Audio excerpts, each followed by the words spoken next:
Then out of Tristram, waking, the red dream fled with a shout, and that low lodge returned mid-forest, and the wind among the boughs. He whistled his good war-horse left to graze among the forest greens, vaulted upon him, and rode beneath an ever-showering leaf, till one lone woman, weeping near a cross, stayed him. "Why weep ye, Lord?" she said. "My man hath left me, or is dead." Whereon he thought, "What if she hate me now? I would not this. What if she love me still? I would not that. I know not what I would, but said to her, Yet weep not thou, lest, if thy mate return, he find thy favour changed and love thee not." Then pressing day by day through Lyonnesse, last in a rocky hollow, Belling heard the hounds of Mark, and felt the goodly hounds yelp at his heart, but turning past and gained Tintagel, half in sea and high on land, a crown of towers.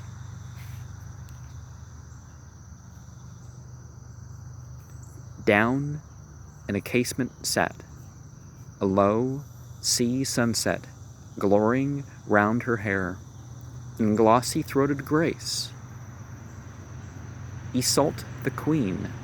And when she heard the feet of Tristram grind the spring stone that scaled about her tower, flushed, started, met him at the doors, and there belted his body with her white embrace, crying aloud, "Not Mark, not Mark, my soul!" The footstep fluttered me at first, not he. Cat-like, through his own castle steals my Mark, but warrior-wise, thou stridest through his halls. Who hates thee as I him even to the death? My soul, I felt my hatred for my Mark quicken within me, and knew that thou wert nigh, to whom Sir Tristram smiling, "I am here. Let thy Mark, let be thy Mark, sing he is not thine." All these people want to take the Mark, huh? And drawing somewhat backward, she replied, "Can he be wronged who is not even his own? But saved for dread of thee, had beaten me, scratched, bitten, blinded, marred me somehow, Mark. What rights are his that dare not strike for them?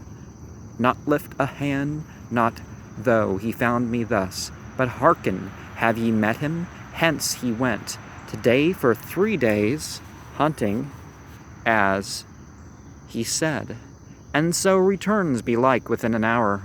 Mark's way, my soul, but eat not thou with Mark, because he hates thee even more than fears, nor drink when thou passest any wood, close visor, lest an arrow from the bush should leave me all alone with Mark and hell. My God, the measure of my hate for Mark is as the measure of my love for thee. So plucked one way by hate and one by love, drained of her force, and again she sat and spake to Tristram as he knelt before her, saying, "O hunter, and O blower of the horn, harper, and thou hast been a rover too, for ere I mated with my shambling king, ye twain had fallen out about the bride of one. His name is out of me the prize. If prize she were, what marvel could she see? Thine friend, and ever since my craven seeks to wreck thee villainously. But, O Sir Knight, what dame or damsel have ye kneeled to last?" And these contests that, well, you know, the higher in society, the higher the contest, right? But sometimes running a contest, making people fight over you and all that sort of stuff, you don't end up with somebody better, and it doesn't turn out quite like the stories. So, and Tristram, last to my queen paramount. Well, a lot of people be dying in these stories too. So, here now to my queen paramount of love, and lovingness a lovelier than when first her light feet fell on our rough lioness, sailing from Ireland. Softly laughed Iseult, flatter me not, for hath not our great queen my dole of beauty trebled? And he said, her beauty is her beauty, and thine thine, and thine is more to me, soft gracious kind, save when thy mark is kindled on thy lips, most gracious, but she haughty even to him, Lancelot, for I have seen him, wan and now, to make one doubt, if ever the great queen have yielded him her love, to whom Iseult. Ah, then, false hunter and false harper, thou, who breakest through the scruple of my bond, calling me thy white hind, and saying to me that Guinevere had sinned against the highest, and I, misyoked with such a want of man, that I could hardly sin against the lowest. He answered, O my soul, be comforted. If this be sweet to sin in leading strings, if here be comfort, and if ours be sin, crowned warrant had we for the crowning sin that made us happy, and how ye greet me fear, and fault and doubt no word of that fond tale, thy deep heart yearnings, thy sweet memories of Tristram in that year he was away, and saddening on the sudden spake Iseult, I had forgotten all in my strong joy, to see thee yearnings, for hour by hour, here in the never-ended afternoon, O sweeter than all memories of thee, deeper than any yearnings after thee, seem those far-rolling, westward smiling seas, watched from this tower, Iseult, a Bretagne, dashed before Iseult, a Brittany on the strand, would that have chilled her bride kiss, wedded her, fought in her father's battles, wounded there. The king was all fulfilled with gratefulness, and she my namesake of the hands that healed thy hurt and heart with unguent and caress. Well, can I wish her any huger wrong, than having known thee, her too hast thou left to pine and waste in those sweet memories. O were I not my marks, by whom all men are noble, I should hate thee more than love. Well, certainly it's about living the present, deed-wise. Don't let the past keep you from what you should be doing now. And Tristram, fondling her light hands, replied, Grace, queen, for being loved, she loved me well. Did I love her? The name at least I loved. Iseult, I fought his battles for Iseult. The night was dark, the true star set, Iseult. The name was ruler of the dark, Iseult. Care not for her, patient and prayerful, meek, pale-blooded, she will yield herself to God. Iseult answered, Yea, and why not I? Mine is the larger need, who am not meek, pale-blooded, prayerful. Let me tell thee now, here one black, mute, midsummer night I sat, lonely but musing on thee, wondering where, murmuring a light song, I had heard thee sing, and once or twice I spake thy name aloud, then flashed a levin brand, and near me stood, in fuming sulphur blue and green, a fiend, Mark's way to steal behind one in the dark. For there was Mark, he has wedded her, he said, not said, but hissed it. Then this crown of towers so shook to such a roar of all the sky, that here in utter dark I swooned away, and woke again in utter dark and cried, I will flee hence and give myself to God. And thou wert lying in thy leman's arms. Then Tristram, ever dallying with her hand, May God be with thee, sweet, when old and grey, and past desire, a saying that angered her. May God be with thee, sweet, when thou art old and sweet no more to me. I need him now. For when Lancelot uttered aught so gross, even to the swineherd's malkin in the mast. Don't give up hope that, once you all get wrinkled or more wrinkled or whatever, that, no, there's not going to be any love and desire. At least hope for things based on character, right? The greater man, the greater courtesy, far other was Tristram, Arthur's knight. But thou, through ever harrying thy wild beasts, save that, to touch a harp, tilt with the lance, becomes thee well, art grown wild beast thyself. How darest thou, if lover, push me even in fancy from thy side, and set me far in the grey distance, half a mile away? Her, to be loved no more, unsay it, unswear. Flatter me rather, seeing me so weak, broken with mark and hate and solitude, thy marriage and mine own, that I should suck lies like sweet wines. Lie to me, I believe. Will ye not lie, not swear, as there ye kneel, and solemnly, as when ye swear to him, the man of men, our king, my God, the power, was once in vows when men believed the king. They lied not then who swear, and through their vows the king prevailing made his realm. I say, swear to me, thou wilt love me, even when old, grey-haired and past desire, and in despair. Then Tristram paced moodily up and down. Vows. Did you keep the vows you made to Mark? More than I mine? Lied, say ye, but learnt the vow that binds too strictly snaps itself. My knighthood taught me this, being snapped, we run more counter to the soul thereof than had we never sworn. I swear no more. I swore to the great king, and am forsworn, for once even to the height I honored him. Man, is he man at all, methought, when first I rode from our rough lioness, and beheld that victor of the pagan throned in hall. His hair, a sun that rayed off from a brow, like hill snow high in heaven. The steel blue eyes, the golden beard that clothed his lips with light, moreover, that weird legend of his birth, with Merlin's mystic babble about his end, amazed me then. His foot was on a stool.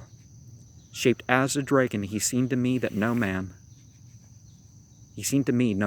but Michael, trampling Satan, so I swear, being amazed by this, went by the vows. Now, if you don't understand the language, and back then too,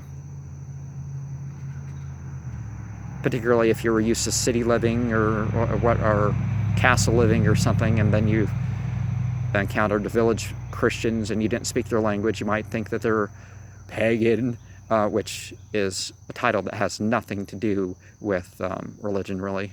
Same thing with heathen. The Romans used it. They didn't mean it that way. But a lot of people were killed because they were Christian. But if you don't understand the language, you can't tell the difference between Christian and pagan a lot of the time. Or the groups that they'd call pagan. The wholesome madness of an hour. They served their use, their time, for every knight believed himself a greater than himself, and every follower eyed him as a god, till he, being lifted up beyond himself, did mightier deeds than elsewhere he had done. And so the realm was made, but then their vows, first mainly through that sullying of our queen, began to gall the knighthood, asking whence had Arthur right to bind them to himself. Dropped down from heaven, washed up from the deep, they failed to trace him through the flesh and blood of our old kings. Whence then a doubtful lord to bind them by inviolable vows, which flesh and blood perforce would violate?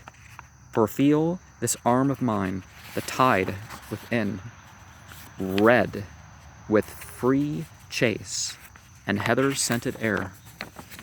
Pulsing, full man, could Arthur make me pure as any maiden child, lock up my tongue from uttering freely what I freely hear. Bind me to one, the wide world laughs at it, and worldling of the world am I, and know the ptarmigan that whitens ere his hour woos his own end. We are not angels here, nor shall be vows. I am woodman of the woods, and hear the garnet-headed yaffingale mock them. My soul we love, but while we may, and therefore is my love so large for thee, seeing it is not bounded save by love.